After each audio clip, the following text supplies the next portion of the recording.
Have you ever looked up at the night sky and felt a sense of wonder? Those countless stars twinkling above us, each one a tiny light in the vast darkness. For as long as we've been around, people have gazed at the stars and asked big questions. Are we alone? Is there anyone else out there? We've tried so hard to find out. We've built giant telescopes to peer deeper into space. We've sent spacecraft to distant planets. We've even broadcast messages into the cosmos, hoping someone might hear us. But the universe has remained silent, keeping its secrets to itself. Then, one ordinary night, everything changed. A group of astronomers picked up a strange signal. It wasn't random noise. It had a pattern, something intentional. Excitement spread quickly among scientists everywhere. Could this be contact from another world? Teams around the globe worked tirelessly to decode the message. Hours felt like minutes as they raced against time. And then, just as the sun was rising, they succeeded. They had decoded an alien language. We could understand them. But instead of bringing us together, the message caused confusion and fear. Governments held emergency meetings. Rumors started to swirl. Suddenly, the world seemed to stand on the brink of something we couldn't fully grasp. This is the story of how that message from deep space changed everything. A tale of discovery and chaos, of hope mixed with uncertainty. Join us as we explore what happened when humans decoded an ancient alien language overnight and the diplomatic turmoil that followed. It all began on a calm night at a quiet observatory. Dr. Emily Carter was sitting in front of her computer, sifting through endless streams of data from distant stars. It was routine work until something unusual appeared on her screen. A series of signals, faint but clear, repeating in a pattern that didn't match any known natural phenomena. She blinked, thinking it might be a glitch. "That's odd," she murmured. She called over her colleague, Dr. Michael Lee. "Take a look at this," she said, pointing to the strange waveform. Michael studied the screen, his eyes widening. "This isn't from any satellite or cosmic event we've cataloged," he replied. "Could it be interference?" They checked and rechecked their equipment, but everything was functioning perfectly. The signal was real. They contacted other observatories to see if anyone else was picking it up. To their amazement, astronomers from different parts of the world confirmed it. They were all receiving the same mysterious signal. The news spread quickly among the scientific community. Emails and phone calls flew back and forth as experts collaborated to analyze the data. The signal was coming from a distant point in space, far beyond our solar system. More intriguingly, it had a structure that suggested intelligence. Patterns within patterns, like a cosmic puzzle waiting to be solved. Excitement bubbled up, but so did caution. "We need to keep this under wraps until we know more," Dr. Carter insisted during a conference call. "If we announce this prematurely, it could cause unnecessary panic." Her colleagues agreed. They decided to keep the discovery confidential for the time being. Behind closed doors, teams of scientists worked around the clock, trying to decode the signal. Sleep became a luxury as they delved deeper into the unknown. Questions swirled in their minds. Who was sending this message? What did it mean? Was it a greeting, a warning, or something else entirely? As they grappled with these mysteries, a sense of urgency took hold. They knew they stood on the edge of a groundbreaking moment in human history. Yet, they also understood the weight of responsibility that came with it. Little did they realize, their quest for answers would soon ignite a series of events that would plunge the world into diplomatic chaos. The mysterious signal was just the beginning. Scientists all over the world were working around the clock to understand the mysterious signal. The big question loomed. What were these distant beings trying to tell us? The patterns in the signal suggested intelligence, but deciphering it was like trying to solve a puzzle without all the pieces. Dr. Sarah Mitchell, a leading linguist known for her expertise in ancient languages, joined the team. She stared intently at the streams of data. "This isn't just random noise," she said softly. "There's structure here, repetition, variations, something we can work with." Beside her, Dr. Kenji Tanaka, a brilliant mathematician, nodded in agreement. "Maybe we need to approach this from a different angle," he suggested. "What if we consider mathematical principles as the foundation of their language?" They began applying mathematical models, searching for patterns that could unlock the meaning behind the symbols. Days blurred together as they pored over the data, fueled by coffee and sheer determination. The room was filled with a tense excitement. Everyone felt they were on the brink of something incredible. Late one night, as the team was about to call it quits, Dr. Mitchell had a breakthrough. "Wait a minute," she exclaimed. "What if these sequences represent elements, like a periodic table of sorts?" The others gathered around as she explained her idea. By mapping the signal patterns to known universal constants, they started to see correlations. Piece by piece, the code began to unravel. "Look at this," Dr. Tanaka pointed out. "These repeating sequences could represent numbers, and these might be references to celestial coordinates." Their hearts raced as they translated the first coherent message. "Greetings from afar. We seek to share knowledge." A hush fell over the room. They had done it. They had decoded the first part of the alien language. The weight of the moment pressed upon them. This was history in the making. "There's more," Dr. Mitchell said, her voice barely above a whisper. They continued decoding, and additional messages emerged. "Beware the approaching danger. Time is running short." The mood shifted from elation to concern. "What danger are they talking about?" someone asked. Dr. Tanaka frowned. Could it be a cosmic event? Something we haven't detected yet? The team realized the urgency of the situation. Not only had they made contact with an intelligent extraterrestrial civilization, but that civilization was warning them about a potential threat. "We need to inform the global authorities immediately," Dr. Mitchell urged. They compiled their findings into a comprehensive report, carefully outlining both the messages of greeting and the warnings of impending danger. They emphasized the importance of a unified global response. As they sent off the report to the world's governments, a sense of unease settled in. They had no control over what would happen next. "Do you think they'll take this seriously?" Dr. Tanaka wondered aloud. Dr. Mitchell sighed. "I hope so. This could be the wake-up call humanity needs." Unbeknownst to them, their discovery would soon ignite international tensions and power struggles as nations grappled with the reality of alien contact and the ominous warnings that came with it. The team of scientists had just achieved the unimaginable. They decoded a message from an alien civilization. The initial excitement was electric.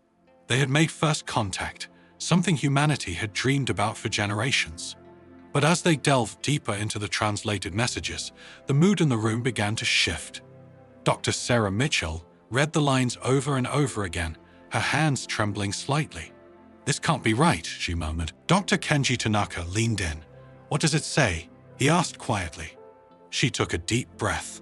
"They're warning us about a catastrophic event. Something that could threaten all life on Earth." A heavy silence settled over the group. Eyes darted around the room, searching for reassurance that wasn't there. "Are we sure about the translation?" Michael, one of the junior researchers, asked hopefully. "Maybe we made a mistake." Dr. Mitchell shook her head. "We've triple-checked everything. The message is clear." The reality of the situation began to sink in. The weight of this knowledge felt overwhelming. They weren't just holding a friendly greeting from the stars. They were holding a dire warning. "We need to inform the authorities immediately," Dr. Tanaka said, his voice steady but his eyes betraying his concern. "But how will they react?" Another scientist questioned. "This could cause mass panic." Dr. Mitchell looked around at her colleagues. "We have a responsibility to share this information. People have a right to know. Maybe together, we can figure out how to prevent whatever's coming." They prepared a detailed report, carefully outlining their findings and the potential implications. As they sent it off to world leaders and top officials, a sense of dread filled the room. "I never thought making contact would feel like this," Michael admitted softly. Dr. Mitchell gave him a sympathetic look. "Sometimes the truth is heavier than we expect." Meanwhile, governments around the world received the scientists' report. In capitals across the globe, officials stared at the message in disbelief. Emergency meetings were called. The highest levels of leadership gathered behind closed doors, grappling with the enormity of the situation. In one such meeting, President Thompson rubbed his temples. "So you're telling me that an alien civilization is warning us about an impending disaster?" he asked his national security advisor. "Yes, sir," she replied, "and according to the scientists, it could be something natural like a cosmic event, or perhaps something else entirely. We can't ignore this, the president said firmly, but we need to handle this carefully to avoid causing widespread panic. Similar conversations were happening in other countries. Some leaders wanted to share the information openly, believing transparency was essential.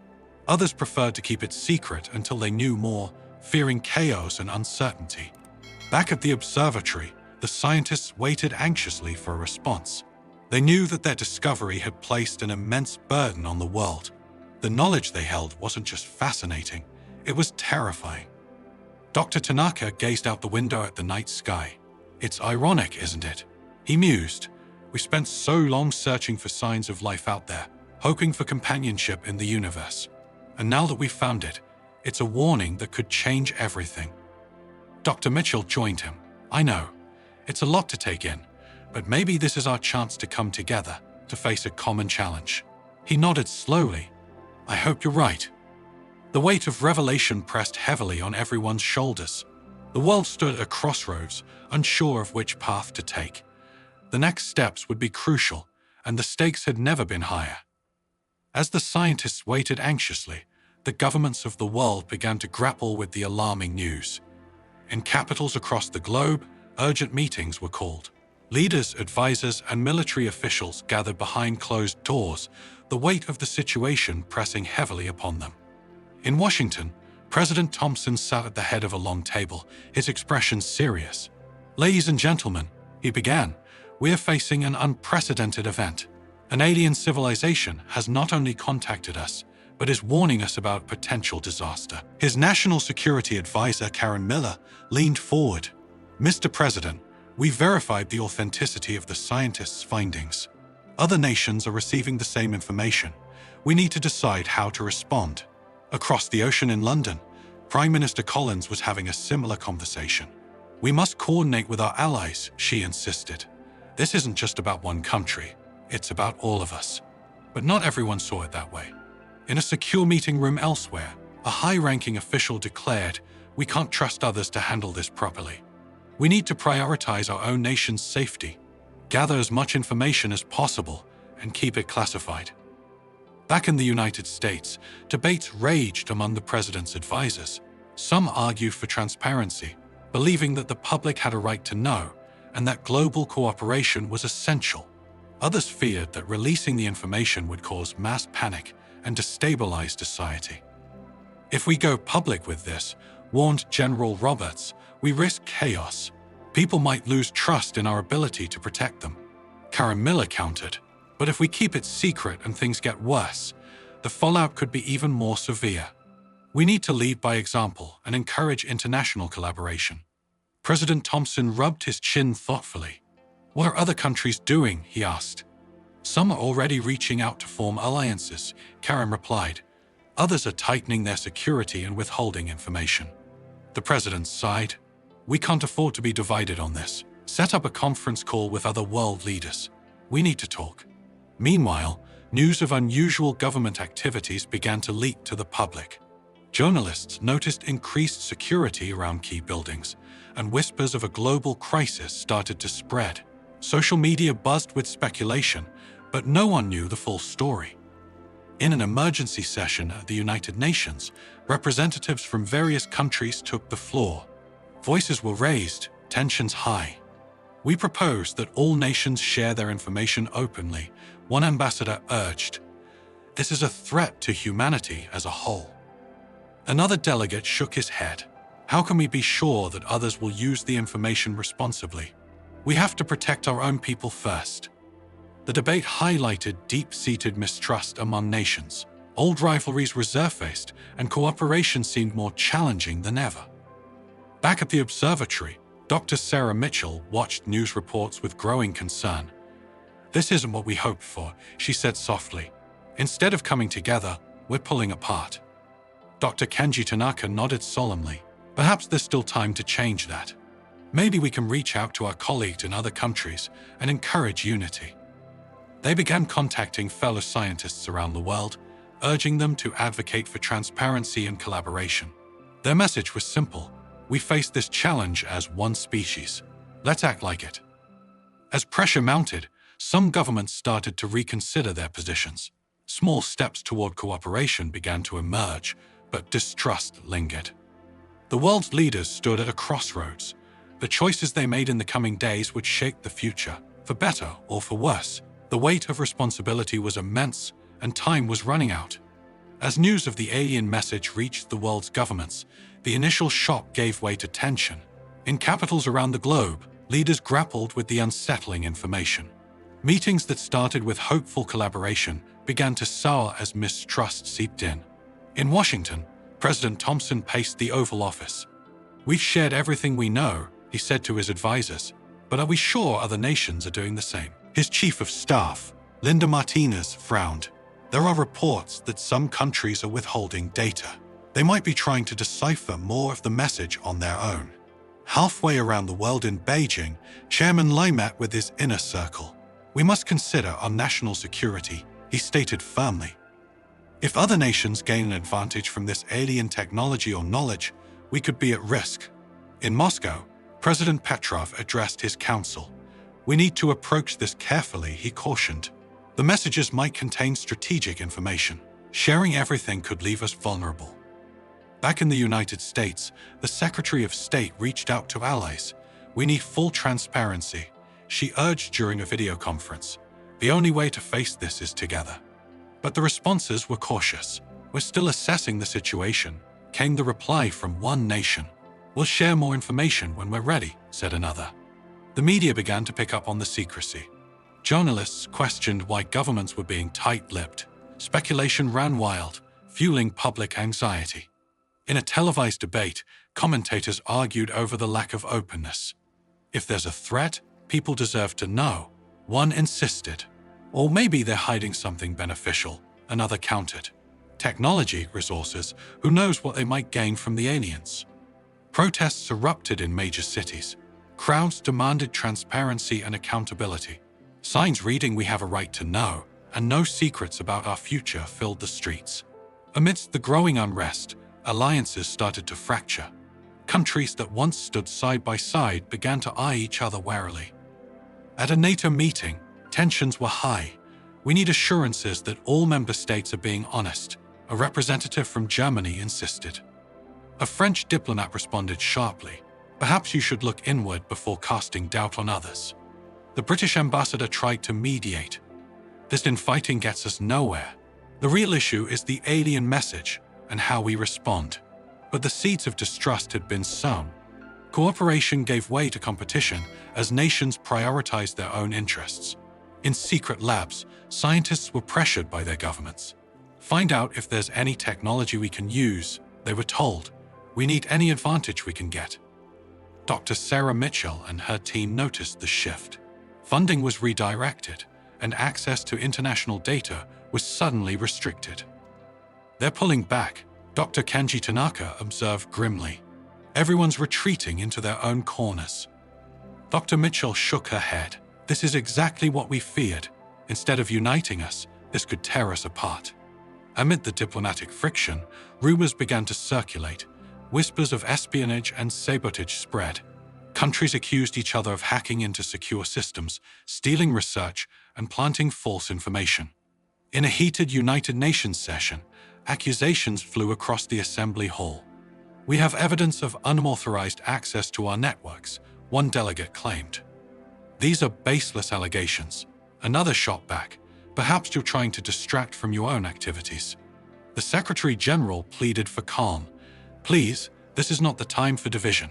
We must work together." But his words fell on deaf ears. The fracture lines deepened, and the possibility of a coordinated global response grew dimmer by the day. Back at the observatory, the scientists felt increasingly isolated. Their hopes for unity were fading. "Maybe we were naive to think this could bring the world together," Michael said softly. Dr. Mitchell looked determined. "We can't give up. If we stop trying, then we've truly lost." She began reaching out to individual scientists across borders, bypassing official channels. "We can still collaborate," she urged them, scientist to scientist, person to person. Some responded positively, sharing what they could. Small networks of cooperation began to form beneath the political turmoil. But time was running out. The diplomatic friction was escalating, and the warnings within the alien message remained unresolved. The world stood at a dangerous crossroads, divided when unity was needed most. The path ahead was uncertain, and the true impact of the alien contact had yet to be realized. The tension among governments was reaching a breaking point. Secrets were becoming harder to keep, and whispers of the alien message began to leak beyond the walls of power. Journalist Emma Williams received an anonymous tip one evening. A plain envelope slipped under her office door contained copies of classified documents detailing the alien communication. Her eyes widened as she read through the pages. "This can't be real," she whispered, but deep down, she knew she had stumbled upon something monumental. Emma faced a moral dilemma. Revealing this information could change the world, but at what cost? After a sleepless night, she decided the public had a right to know. She contacted her editor, and together they prepared a special report. The next morning, headlines blared across newspapers and websites. Leaked documents reveal alien message to humanity. News spread like wildfire. Television networks interrupted regular programming to cover the breaking story. Social media erupted with shock, curiosity, and fear. People gathered around screens in cafes, offices, and homes, their faces a mix of disbelief and anxiety. In a small-town diner, a waitress paused mid-shift to watch the news. "Do you think it's true?" a customer asked her. She shrugged, her eyes never leaving the screen. "I don't know, but it's scary to think about." In city squares around the world, crowds formed spontaneously. Some people held signs welcoming extraterrestrial life, while others warned of impending doom. Debates broke out on street corners and online forums. Everyone had an opinion, but no one had answers. Governments scrambled to respond. Press conferences were hastily organized. In Washington, President Thompson stood before a sea of cameras. His expression was somber. "My fellow citizens," he began, "it's time we address the rumors circulating today." He confirmed the authenticity of the alien message, but urged for calm. "We're working with international partners to understand the situation fully," he assured the nation. "We must face this together with courage and unity." Despite attempts to reassure the public, panic began to set in. Supermarket shelves were emptied as people stockpiled supplies. Fuel stations saw long lines, and emergency services were overwhelmed with calls. Conspiracy theories flourished. Some claimed it was a government hoax designed to control the population. Others believed it signaled the end of days. Fear and uncertainty gripped communities. Religious leaders offered guidance, filling churches, mosques, and temples with those seeking comfort. "We must not let fear consume us," a pastor preached to his congregation. "Let us find strength in our shared humanity." Amid the chaos, acts of kindness emerged. Neighbors checked on each other, and volunteers organized support groups. In one neighborhood, a group set up a community meeting to discuss the news calmly. "We can't control what's happening out there," one resident said, "but we can support each other here." Back at the observatory, Dr. Sarah Mitchell watched the unfolding events with a heavy heart. "This isn't what we wanted," she said softly. "We hoped that sharing the truth would bring people together, not drive them apart." Dr. Kenji Tanaka placed a reassuring hand on her shoulder. "Change is always difficult," he replied. "Perhaps this is just part of the process." Determined to help, they reached out to media outlets to provide clear, factual information. They participated in interviews, explaining the scientific aspects of the message and emphasizing the importance of unity. On a live broadcast, Dr. Mitchell spoke earnestly to viewers. "I understand that this news is frightening," she said, "but we have an opportunity to come together as a global community. We need cooperation, not conflict." Her words resonated with many, sparking discussions about how to move forward collectively. In response to public pressure, governments began to release more information. International leaders held a joint press conference, presenting a united front. "We are in this together," President Thompson declared alongside other heads of state. "We will share our knowledge and work collaboratively to address any challenges that lie ahead." Slowly, the initial panic began to subside. While uncertainty remained, a sense of shared purpose started to take root. Community initiatives flourished, focusing on education and preparedness rather than fear. In classrooms, teachers guided students through open conversations about the situation. What can we learn from this? One teacher asked her students. A young girl raised her hand. Maybe that we're not alone and we need to be kind to each other, she suggested. The public disclosure had unleashed a whirlwind of emotions and reactions. Fear had been the first response, but it was gradually being replaced by a cautious optimism and a desire for unity. As people around the world adjusted to the new reality, the stage was set for humanity's next steps. The challenges were far from over, but there was hope that together they could face whatever the future held. As the initial shock of the alien message began to settle, the fragile sense of unity that had started to form was quickly tested. Despite public calls for cooperation, old rivalries and deep-seated mistrust resurfaced among nations. In government offices around the world, discussions grew heated. In Washington, President Thompson convened a meeting with his top advisors. "We need to secure our nation's interests," insisted General Roberts. "We can't assume that everyone will share everything they know." The president frowned, but if we start holding back, others will do the same. We risk falling into the very trap we're trying to avoid. Meanwhile, in Moscow, President Petrov faced pressure from his own advisors. "Our intelligence suggests that other countries might be developing technology based on the alien message," his defense minister reported. "We can't afford to lag behind. Increase our research efforts," President Petrov ordered. "We must be prepared for any scenario." In Beijing, Chairman Lai addressed his council. "We must prioritize our nation's security," he declared, "ensure that our scientists have all the resources they need, and keep a close eye on international developments." The media picked up on the growing tensions. News outlets reported on military movements, and commentators speculated about a new arms race. "Are we witnessing the start of a global standoff?" a news anchor asked during a primetime broadcast. Social media buzzed with concern. Hashtags like #New Cold War and #Alien Arms Race began trending. At international summits, the atmosphere grew chilly. Delegates exchanged polite words, but behind closed doors, suspicion reigned. "We have reason to believe that certain nations are not being fully transparent," one diplomat whispered to a colleague. "We've noticed the same," the colleague replied. "Trust is wearing thin." Back home, citizens felt the impact of these rising tensions. Economies began to wobble as markets reacted to the uncertainty. Stock prices fluctuated wildly, and investors grew nervous. In communities, people started to worry about what the future might hold. "I thought we were all going to work together," a shopkeeper remarked to a customer. "Now it feels like everyone's out for themselves." The customer nodded. "I hope cooler heads prevail. We don't need more conflict." Amid this growing unease, military activities increased. Nations conducted exercises, showcasing their strength. In the Pacific, naval ships from different countries found themselves in close proximity. Encounters grew tense. "Unidentified vessel, state your intentions," a radio operator demanded. "We are in international waters," came the curt reply. "You are advised to maintain a safe distance." In the skies, fighter jets patrolled borders more frequently. Pilots were on high alert, ready to respond at a moment's notice. Back at the observatory, Dr. Sarah Mitchell watched the news with dismay.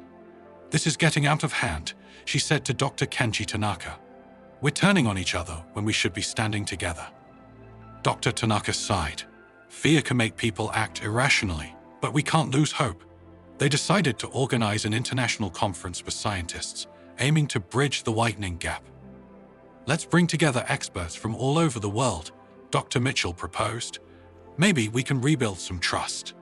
Invitations were sent out, and many accepted, eager to find a way forward. However, not everyone was supportive. Some government officials viewed the conference with suspicion. "We can't allow our scientists to share sensitive information," an advisor warned a head of state. "It could compromise our security." Despite obstacles, the conference went ahead. Scientists gathered, sharing insights and reaffirming their commitment to collaboration. "We must not let politics divide us," Dr. Mitchell addressed the attendees. "Our goal is too important." Her words resonated, but outside the conference walls, the escalation continued. Cyber attacks began targeting critical infrastructure. Power grids flickered, financial systems experienced disruptions, and communication networks became unreliable. "Our systems are under attack," a cybersecurity expert reported. "We suspect foreign interference." Accusations flew between governments. "We demand that you cease these hostile activities," one nation's ambassador declared. "We have no involvement in such actions," the other side retorted. "Perhaps you should look within your own ranks." The United Nations convened an emergency session. The Secretary General pleaded for de-escalation. "We stand on the brink of unnecessary conflict," he warned. "We must remember the greater challenge we face." But his appeal struggled to break through the mounting distrust. In communities around the world, people felt the strain. Prices for essential goods rose, and uncertainty affected daily life. "I just want things to go back to normal," a mother said as she stocked up on groceries. "I'm worried about my kids." Her friend nodded. "We all are. Let's hope our leaders find a way to calm things down." Amidst the turmoil, the warnings from the alien message remained unaddressed. The potential threat they spoke of loomed ever closer, overshadowed by human conflicts. At the observatory, Dr. Mitchell and Dr. Tanaka knew time was running out. "If we don't find a way to unite, we might not be able to face what's coming," Dr. Tanaka said gravely. Dr. Mitchell agreed. "We have to keep trying. The world needs to remember that we're all in this together." The escalation of tensions had brought humanity to a precarious edge. The path forward was unclear, and the stakes had never been higher. Amidst the turmoil on Earth, a crucial piece of the puzzle remained unseen by humanity: the perspective of those who had sent the message. Far beyond our solar system, on a distant planet orbiting a star not unlike our own, an advanced civilization watched intently. They had been observing Earth for some time, monitoring our progress and developments. To them, Earth was a vibrant world teeming with life and potential. They saw our achievements, the art, the music, the technological advancements, as signs of a species ready to join a greater cosmic community. But they also saw the conflicts, the divisions, and the ways we often fail to understand one another. When their scientists detected a looming cosmic event, a massive burst of energy that could have catastrophic effects on planets in its path, they knew they had to act. They calculated that Earth might be affected and decided to reach out. "We must warn them," one of their leaders declared. "They deserve a chance to protect themselves." Crafting a message that could be understood by an entirely different species was no small task. They analyzed our broadcasts and languages, searching for common ground. "Mathematics is universal," their chief communicator suggested. "We'll start there and build a bridge." They sent the message, embedding it with layers of information, greetings, warnings, and even hints at technologies that could help us mitigate the impending danger. As they awaited a response, they monitored our planet closely. When the message was received, they observed the initial excitement and hope among Earth scientists. But soon, they noticed the shift. The signals they intercepted revealed rising tensions and conflicts. "They're dividing," a concerned observer noted. "This is not the reaction we expected." Their leaders convened to discuss the developments. "Perhaps we misjudged their readiness," one suggested. "Our warning may be causing more harm than good." Another countered, "We cannot interfere directly. They must choose their own path." They faced a difficult decision. Should they attempt further contact to clarify their intentions, or would that only exacerbate the situation? "We could send another message," the chief communicator proposed. "Simplify it, emphasize unity." After deliberation, they agreed to try once more. They crafted a second transmission, carefully designed to encourage collaboration.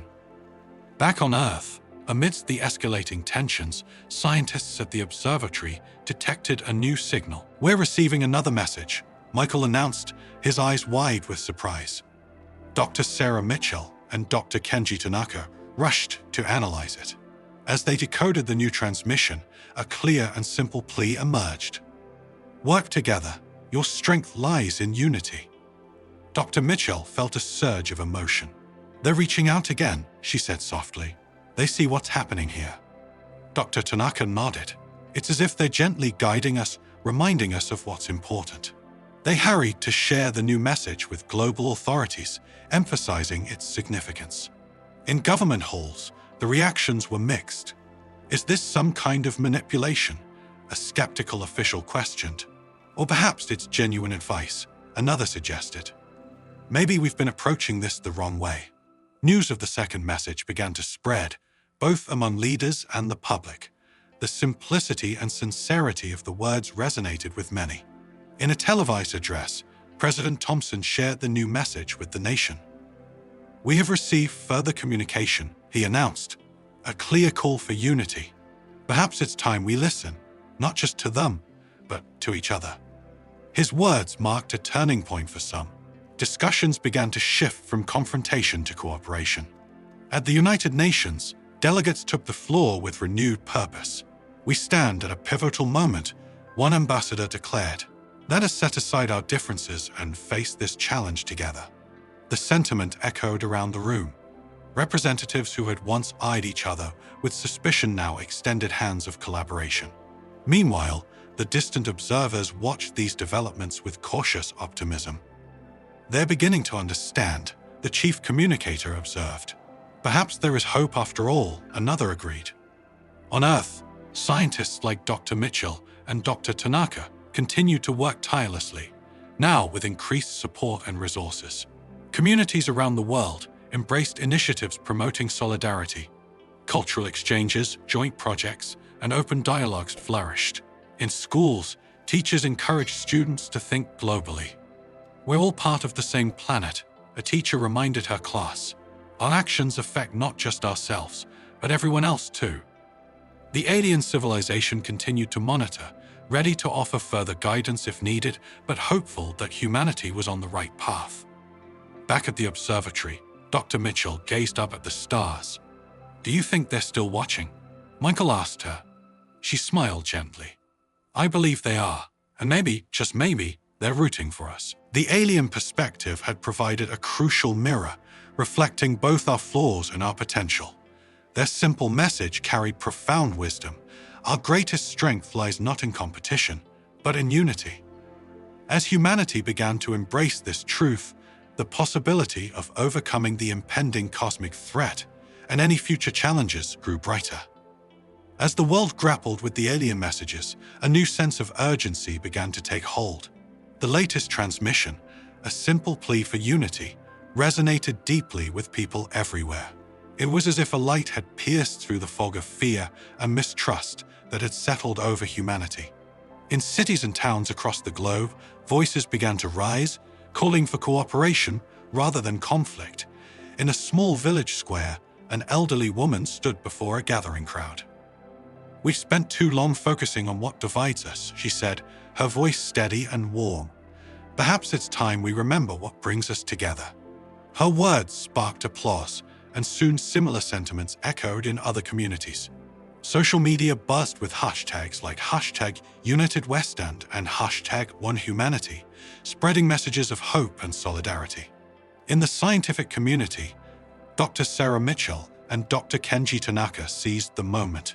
They organized a virtual conference, bringing together researchers from all corners of the world. "Let's pool our knowledge," Dr. Mitchell urged during the opening session. "We have so much more to gain by working together." Scientists shared data, theories, and breakthroughs openly, reigniting the collaborative spirit that had been overshadowed by competition. The energy was palpable as ideas flowed freely and progress accelerated. At the United Nations, representatives from nations large and small convened for a special assembly. The Secretary General took the podium, his gaze sweeping over the assembly hall filled with delegates. "We stand at a crossroads in human history," he began. "The challenges we face are not confined by borders. They affect us all. It's time to put aside our differences and act as one." There was a moment of quiet contemplation before the hall erupted in a standing ovation. Delegates who had once been at odds approached each other with extended hands and sincere expressions. In classrooms, teachers encouraged students to think about what unity meant to them. A young boy raised his hand. "Maybe it means that we help each other, no matter where we come from," he suggested. His teacher smiled, I think you're exactly right. Musicians and artists contributed by creating works that celebrated diversity and togetherness. Concerts were held where proceeds supported global initiatives aimed at addressing the impending cosmic threat. Governments began to coordinate efforts more effectively. Resources were shared, and joint task forces were established to implement solutions derived from the combined scientific efforts. In a televised address broadcast worldwide, President Thompson spoke with genuine conviction. "Today, we choose collaboration over conflict," he declared. "We acknowledge that our strength lies in our unity. Together, we can face any challenge." His message was mirrored by other leaders who made similar commitments. The shift in tone was evident, and it rippled through societies everywhere. Communities organized local events to support one another. Neighbors checked in on each other, offering assistance and companionship. In one city park, people of all ages and backgrounds gathered to plant trees, a symbol of growth and a hopeful future. Back at the observatory, Dr. Mitchell received an unexpected video call from Dr. Elena Rodriguez, a renowned physicist from a country previously hesitant to cooperate. "I've been following your work," Dr. Rodriguez said warmly. "I think we can make significant progress if we combine our research teams." Dr. Mitchell's face lit up. "I couldn't agree more. Let's get started right away." They dove into discussions, sharing insights and brainstorming solutions. The excitement was infectious, and soon more experts joined their collaborative efforts. As days turned into weeks, the combined global initiatives began to yield promising results. New technologies were developed to protect the planet from the anticipated cosmic event. Early warning systems were enhanced, and defensive measures were put in place. The media highlighted these positive developments. News segments showcased stories of international teams achieving breakthroughs that would have been impossible without shared expertise. In one interview, Dr. Tanaka reflected on the journey. "It's incredible what we've accomplished together," he said. "I believe this is just the beginning of a new era of cooperation." The public's mood shifted toward optimism. People began to feel that they were part of something bigger, a collective effort to safeguard not just their own lives, but the future of humanity. In a final gesture of goodwill, nations agreed to a historic treaty focused on peaceful collaboration beyond the current crisis. The treaty emphasized mutual respect, open communication, and a commitment to resolving conflicts through dialogue. The signing ceremony was broadcast worldwide. Leaders sat side by side, hands in hand, ready to endorse the agreement that symbolized a new chapter. As the ink dried on the documents, a sense of relief and pride washed over all who witnessed the moment. The narrator's voice returned, gentle and hopeful. In choosing unity over division, humanity discovered its true potential. The challenges ahead remained significant, but together, there was nothing that couldn't be overcome. The scene shifted to show people around the world, families, friends, strangers, looking up at the sky, not with fear, but with a renewed sense of wonder and connection. With the world united like never before, humanity turned its attention to the next crucial step, preparing for contact with the alien civilization that had reached out to us. In laboratories and workshops across the globe, scientists and engineers collaborated tirelessly. They worked on building a communication device capable of sending a clear, respectful response to the aliens. At the International Space Agency headquarters, Dr. Sarah Mitchell stood before a diverse team of experts. "We've made incredible progress," she announced, her eyes shining with enthusiasm. "Our next goal is to craft a message that represents all of humanity, a message of peace and cooperation." A young engineer named Lewis raised his hand. "What if we include samples of our music and art?" he suggested. "It's a universal language that can convey who we are beyond words." A linguist named Amina nodded. "And perhaps we can use mathematical concepts as well." They used math to communicate with us initially. The team agreed, and soon they were gathering contributions from people worldwide. Children drew pictures of their hopes for the future. Musicians offered melodies that spoke to the heart. Poets wrote verses about unity and understanding. In classrooms, students participated eagerly. "What would you like to tell our new friends?" a teacher asked her students. A little girl smiled, that we're excited to meet them and learn new things. Meanwhile, The engineers worked on the technical aspects of the transmission. Satellites were calibrated, and powerful transmitters were prepared to send the message across the vast distances of space. At a press conference, global leaders stood side by side. "We are ready to take this monumental step," President Thompson declared. "This message represents the hopes and dreams of every person on our planet." Chairman Lai added, "It is a symbol of our commitment to peace, not just with those beyond our world, but among ourselves." On the day of the transmission, people everywhere gathered to witness the event. Large screens were set up in public squares, and the atmosphere was filled with anticipation. In one such square, a grandfather held his granddaughter's hand. "This is history in the making," he told her softly. "Something you'll remember for the rest of your life." She looked up at him with wide eyes. "Do you think they'll like our message?" He smiled. "I believe they will." Back at the command center, Dr. Mitchell took a deep breath. "Begin transmission," she instructed. The room was silent as the message was sent. Data streams flowed, carrying with them the collective voice of humanity. "It's done," Dr. Tanaka whispered, a mix of relief and excitement in his voice. Now came the hardest part, waiting for a response. During this time, people continued to come together, sharing stories and learning more about one another. The act of preparing for contact had already brought about positive change. In a village thousands of miles away, two communities that had once been at odds held a joint festival. "If we can reach out to beings across the stars," a community leader said, "surely we can reach out to our neighbors." As days turned into weeks, telescopes and antennas remained focused on the stars, listening for any sign of reply. One evening, as the sunset and stars began to shimmer, a signal was detected. "We're receiving something," an operator exclaimed. Scientists hurried to analyze the data. The patterns were familiar yet new, a response crafted in the same spirit of openness and friendship. Dr. Mitchell's heart pounded as they decoded the message. It read, "We have received your greetings. We welcome the opportunity to share knowledge and understanding." Cheers erupted in the command center. Around the world, news of the response spread rapidly, igniting celebrations in streets and homes alike. Fireworks lit up the night sky in some cities, while lanterns were released into the air in others. It was a moment of joy and affirmation. In a live broadcast, President Thompson addressed the world. "Today marks the beginning of a new chapter in human history," he said warmly. "We have reached beyond our world and found friendship. Let us continue to embrace the values that brought us here: unity, respect, and a shared desire for peace." Messages of hope flooded social media. People expressed their excitement and aspirations for what this connection could bring. Back at the observatory, Dr. Mitchell and Dr. Tanaka took a moment to reflect. "We've come so far," Dr. Tanaka said softly, "from the initial chaos to this moment of connection." Dr. Mitchell nodded. "It's amazing what we can achieve when we work together." Their new challenges still lay ahead. There would be many details to navigate in this newfound relationship with another civilization. But for now, there was a sense of accomplishment and optimism. Communities continued to strengthen bonds, both locally and globally.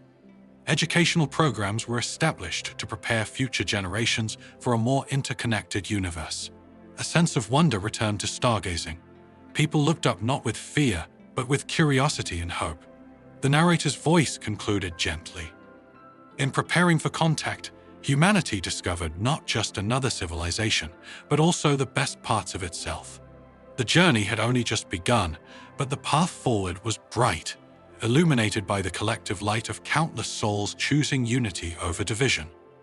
The world held its breath. After sending a heartfelt message into the depths of space, humanity waited anxiously for a reply from the distant civilization. Days turned into weeks, and the anticipation grew stronger with each passing moment.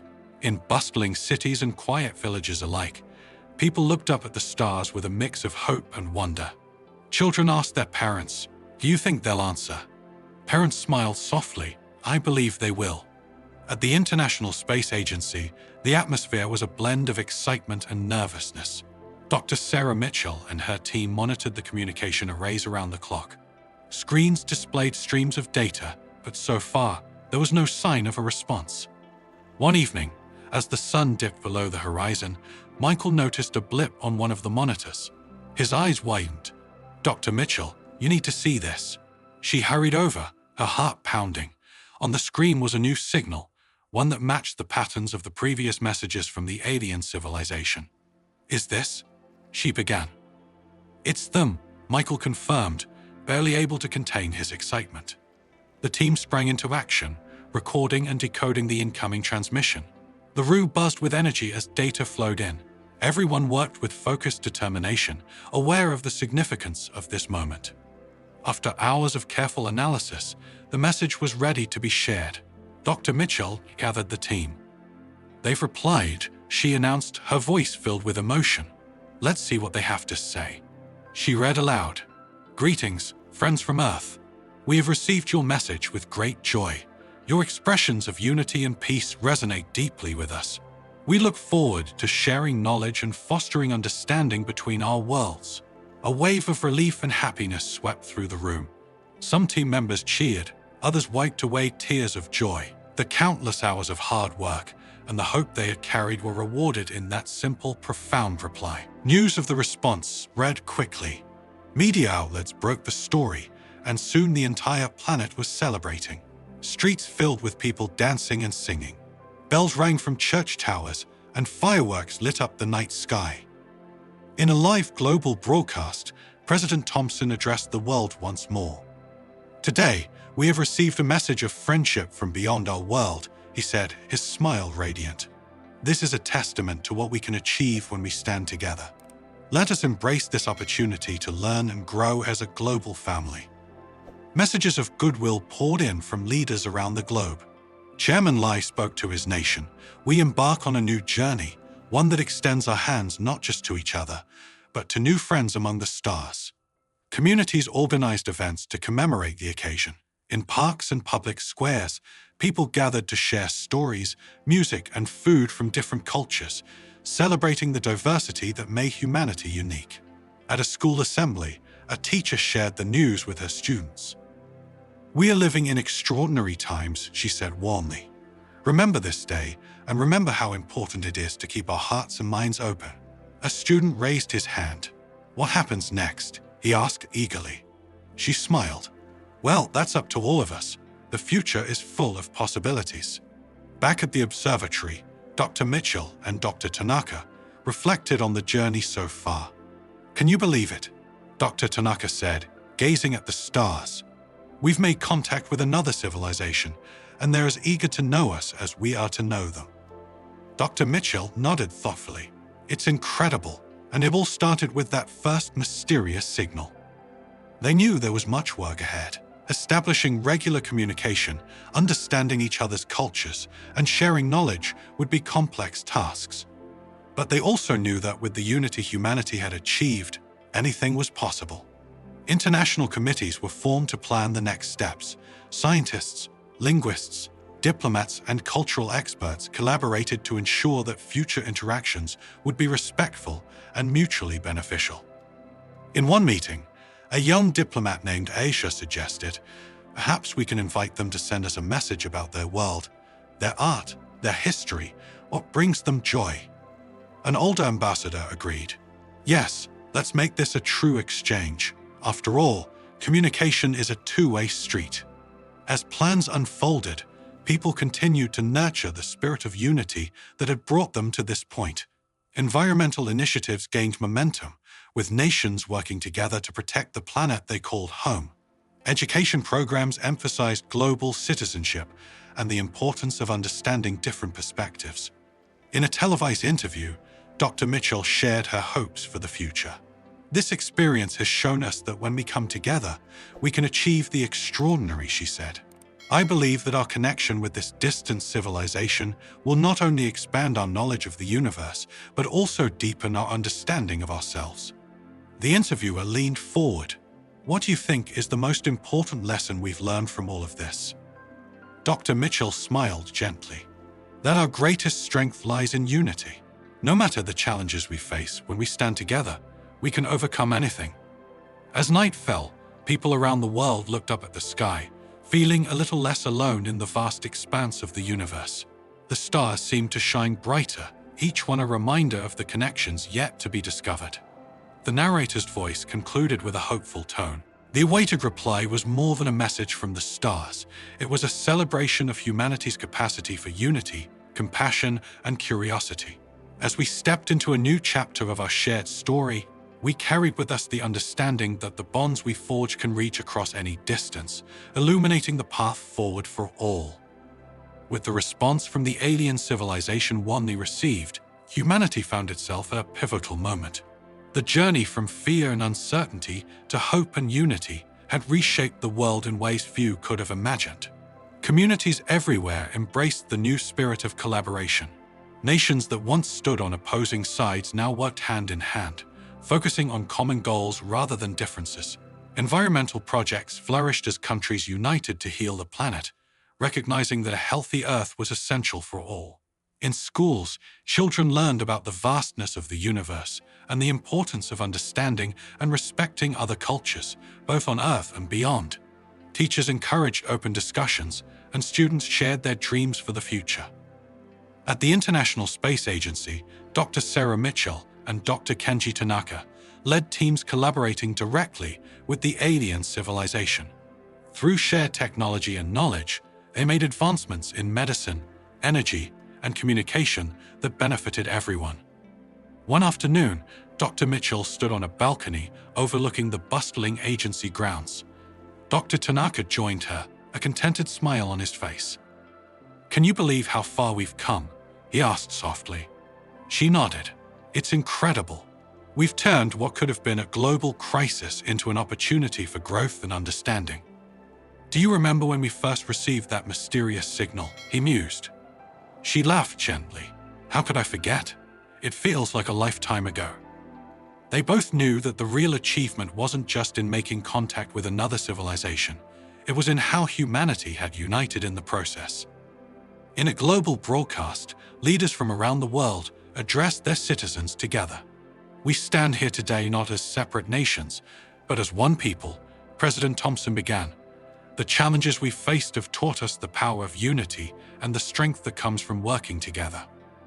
Chairman Lay continued, "Our collaboration has opened doors to advancements we once only dreamed of. More importantly, it has fostered a deeper understanding among us all. Communities celebrated with festivals that blended traditions from different cultures. Music, art, and food became universal languages that brought joy and connection. In a park, families gathered to release lanterns into the sky, each one symbolizing a hope or wish for the future. A young boy named Alex watched his lantern float upward. "I hope we always stay friends with our neighbors and our new friends in space," he said to his grandmother. She smiled, hugging him close. "Me too, dear. The world is a better place when we all get along." Humanitarian efforts expanded, reaching parts of the world that had long been neglected.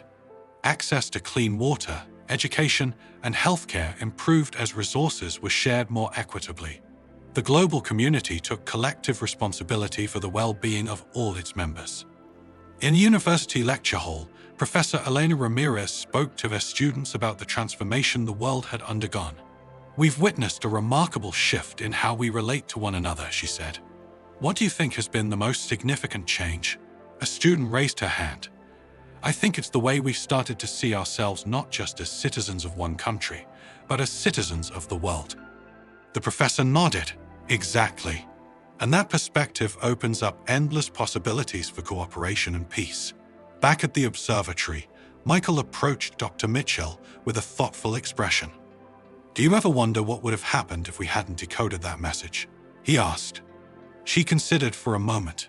"I think we were ready for a change," she replied.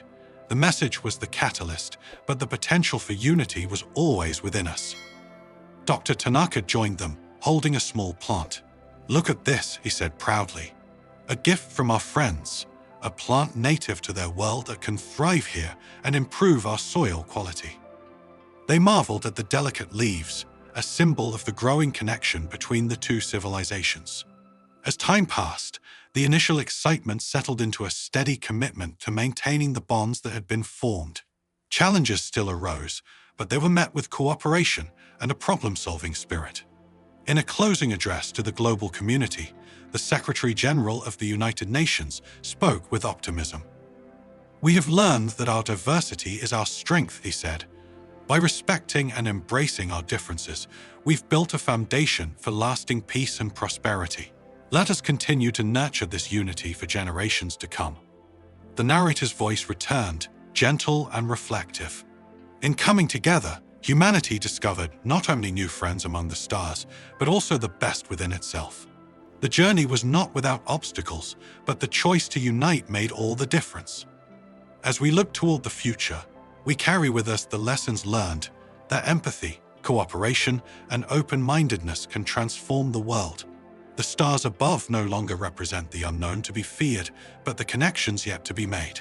And so, under the vast expanse of the cosmos, humanity stepped forward, not as many, but as one, ready to embrace whatever wonders the universe had in store. As the sun set on a world transformed, a gentle calm settled over the earth. The journey from uncertainty to unity had not been easy, but it had taught humanity invaluable lessons. Lessons that would echo through generations to come. In a quiet village nestled among rolling hills, an elder named Samuel sat on a wooden bench beneath an ancient oak tree. Children gathered around him, their eyes full of curiosity. "Tell us a story," a little girl named Lily pleaded, her hands clasped together. Samuel smiled warmly. "Ah, but you've lived through the greatest story of all," he replied, "the tale of how we came together as one." The children leaned in closer as he continued.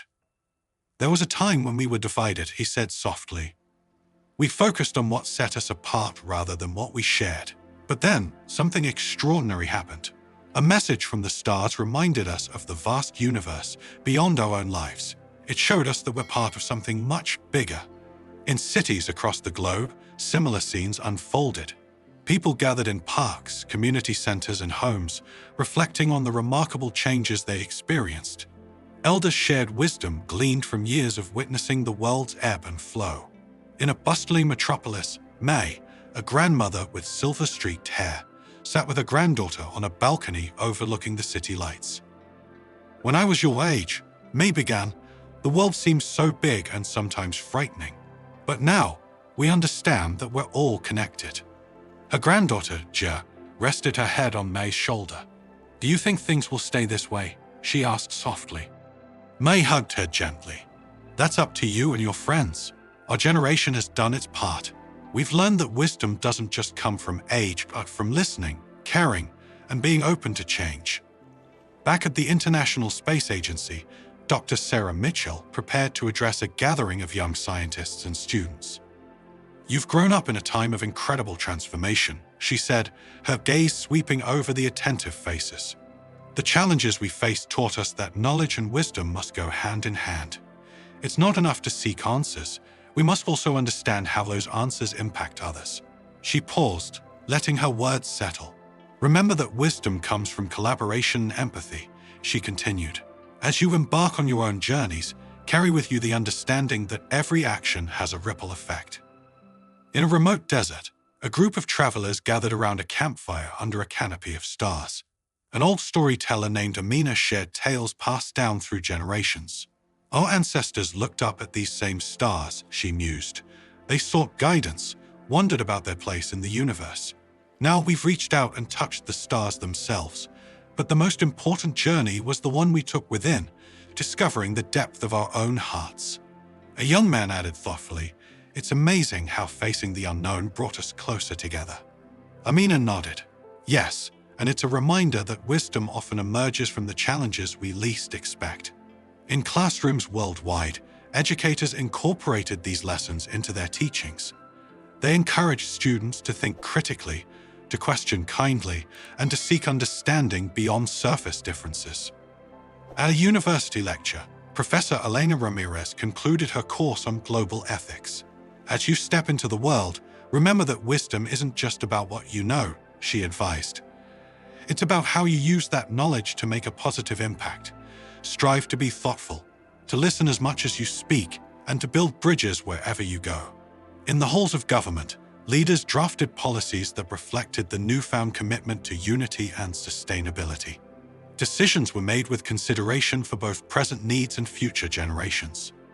The narrator's voice took on a reflective tone.